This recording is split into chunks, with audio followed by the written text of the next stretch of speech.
Mega news రైతును రాజుగా మార్చేందుకు ఉన్న అవకాశాలను సద్వినియోగం చేసుకుంటామని రాష్ట్ర గనులు భూగర్భ వనరులు ఎక్సైజ్ శాఖ మంత్రి కొల్లు రవీంద్ర అన్నారు. మచిలీపట్నంలోని మాచవరం మార్కెట్ యార్డ్ వద్ద నిర్వహించిన అన్నదాత సుఖీభవ పీఎం కిసాన్ రెండో విడత కార్యక్రమంలో పాల్గొన్నారు. అన్నదాత సుఖీభవ చెక్కులను రైతులకు పంపిణీ చేశారు. ప్రకృతి వ్యవసాయంతో పండించిన పలు పంటలను పరిశీలించారు. ఏపీసీఎన్ఎఫ్ ఆర్వైఎస్ఎస్ సహకారంతో బొర్రపోతుపాలెం వాస్తవ్యురాలు కొక్క ప్రభావతి పండించిన వేరుశెనగ పంటను పరిశీలించారు. రైతులకు ప్రభుత్వం అండగా ఉంటుందని హామీ ఇచ్చారు. ఆ మేరకు ప్రతిక్షణం రైతులకు తోడుగా నిలుస్తామని, పంట కొనుగోలు చేసిన 24 గంటల్లోనే నగదు జమ చేస్తున్న ఘనత కూటమి ప్రభుత్వానిదే. Drip irrigation, zero budget farming వంటి వ్యవసాయ పద్ధతుల్ని కూడా ప్రోత్సహిస్తున్నారు.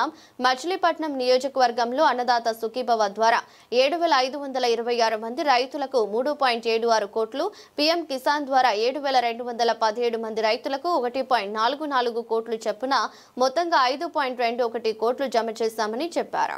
తర్వాత పొగాకుకు సంబంధించి ఏదైతే వేయకూడదో అది వాళ్ళ రైతులందరూ కూడా వేస్తే దాన్ని మార్కెట్ లేకపోతే దానికి కూడా కొంత సబ్సిడీ ఇచ్చి ఇన్పుట్ ఇచ్చి పొగాకు కొనుగోలు చేయొచ్చు. అలాగే తర్వాత మామిడి ఇబ్బంది వచ్చింది.